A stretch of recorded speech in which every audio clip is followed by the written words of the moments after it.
Hello friends, super magic રસોઈમાં મિત્રો હું આપણું સ્વાગત કરું છું.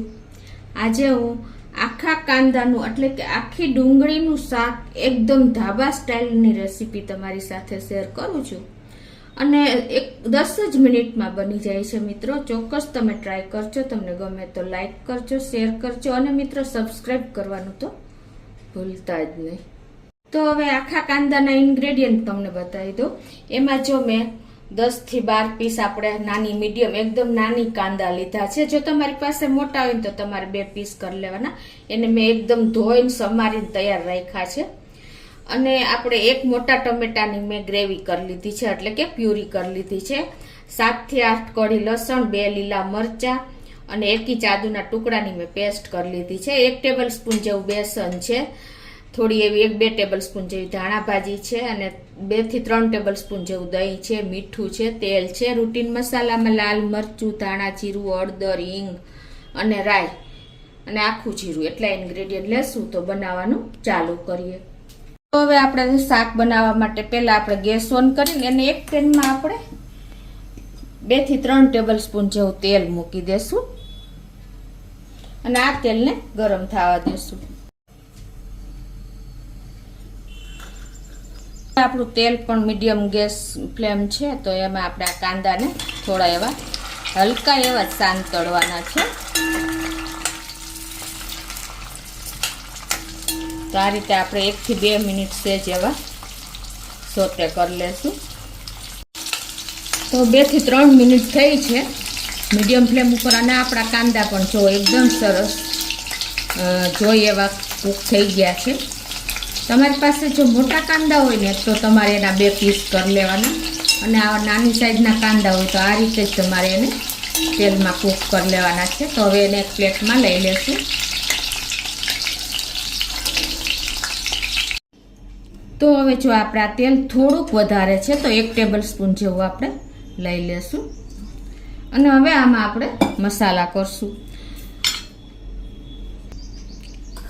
તો હવે એમાં આપણે 1 ટીસ્પૂન જેવું આખું જીરું, 1/2 ટીસ્પૂન જેવી રાઈ, 1/4 ટીસ્પૂન હિંગ અને 1/4 ટીસ્પૂન હળદર નાખી દઈશું. અને આપણે આ 1 ટેબલ સ્પૂન જેવી આપણે આદુ, લસણ અને મરચાંની પેસ્ટ કરી છે એ આ સ્ટેજે નાખી દઈશું. અને ગેસની ફ્લેમ મિત્રો આપણે એકદમ મીડિયમ જ રાખવાની છે, સ્લો ટુ મીડિયમ. આ રીતે આપણે પેસ્ટને કૂક કરી લેશું એટલે એની કચાશ દૂર થઈ જાય. હવે આ સ્ટેજે આપણે 1 ટેબલ સ્પૂન જેવો બેસન લીધું છે ને એ નાખી દેશું એટલે સરસ આપણે તેલમાં જ બેસન કૂક થઈ જાય. અને આ બેસનને હિસાબે આપણે ગ્રેવી એકદમ સરસ બનશે, પ્લસ એનો ટેસ્ટ તો અનેક ગણો વધી જાય છે. આ રીતે આપણે 1 જ મિનિટ આ રીતે ચલાવીને કૂક કરી લેશું.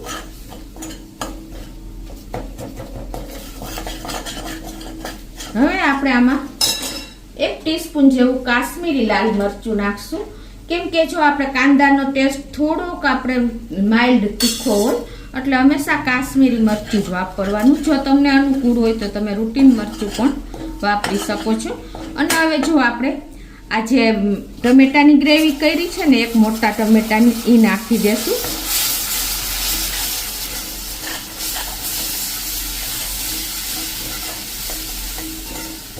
અને ટેસ્ટ એકોર્ડિંગ આપણે 1 ટીસ્પૂન જેવું મીઠું નાખી દેશું.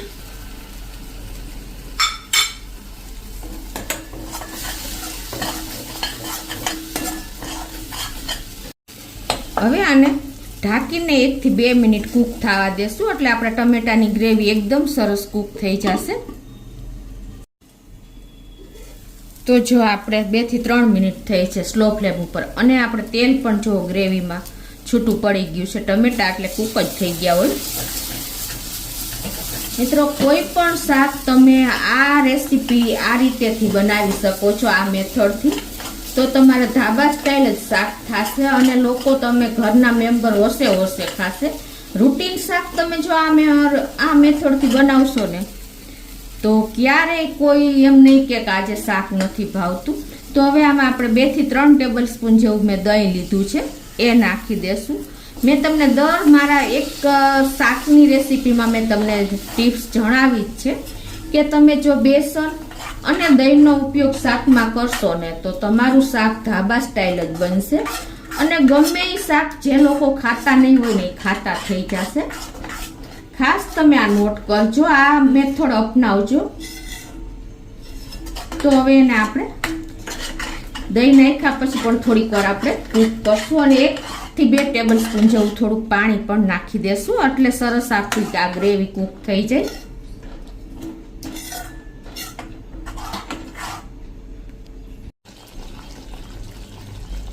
તો જો આપણે દહીં નાખ્યું એટલે થોડું તેલ હશે ને તો પણ તમને ઓઈલી શાક સરસ લુક એનું સરસ લાગશે.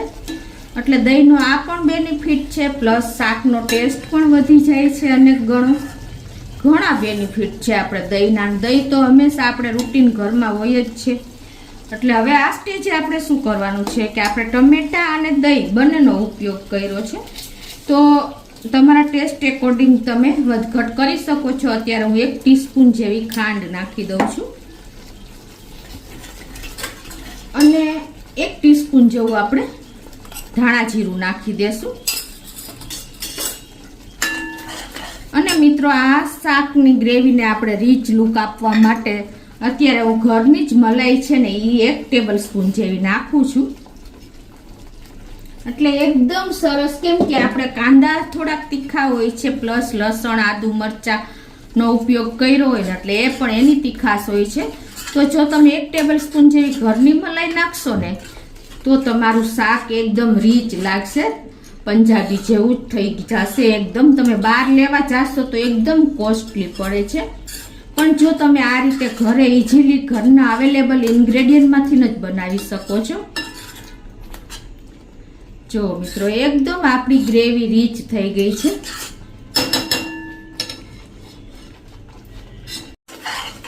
હવે મિત્રો આને આપણે થોડુંક મસાલા કર્યા એટલે પકવવા માટે આપણે હજી 2 ટેબલ સ્પૂન જેવું પાણી નાખીને અને કૂક થવા દેશું ઢાંકીને.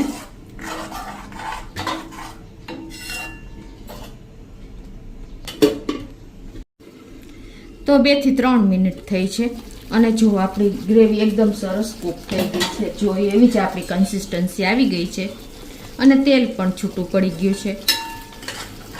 જો મિત્રો, અને હવે આપણે આમાં લાસ્ટમાં જે આપણે કાંદા કૂક કર્યા છે ને સાંતળીને એ નાખી દેશું આમાં.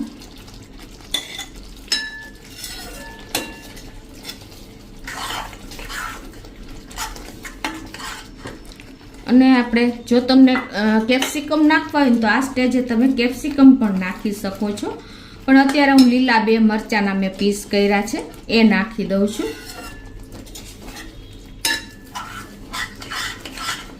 અને હવે કાંદા નાખ્યા પછી 1 જ 2 મિનિટ આપણે આમને એને ખદવા દેશું.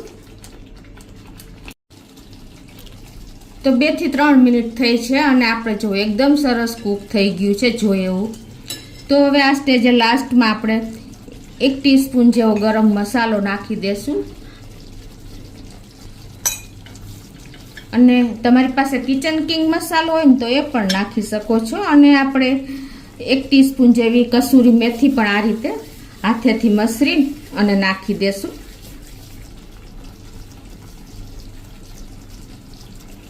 અને હવે આ બધું આપણે મિક્સ કરી લેશું.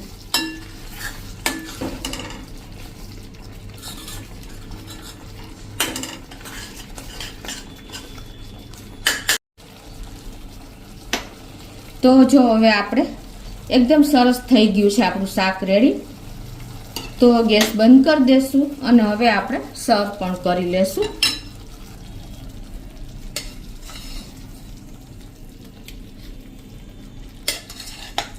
મિત્રો આપણે રૂટીન કાંદાનું શાક તો ખાતા હશો, પણ આ રીતે આખે આપણે કાંદાનું શાક તમે એક વખત ટ્રાય કરશો ને તો તમે બહારનું શાક ભૂલી જશો, એટલું સરસ થાય છે. તો મિત્રો આપણે આખા કાંદાનું શાક એટલે કે આખી ડુંગળીનું શાક રેડી છે. જો કેટલો સરસ લુક આવી રહ્યો છે, એકદમ ટેમ્પટિંગ અને એકદમ ટેસ્ટી થયું છે. તો ઉપરથી આપણે થોડી એવી ધાણા ભાજી સ્પ્રિંકલ કરી દેશું. તો મિત્રો આ રીતે તમે ચોક્કસ એક વખત આખા કાંદાનું શાક, એટલી ગરમી પડે છે ને તો બનાવજો, ઉનાળામાં લૂ પણ નહીં લાગે.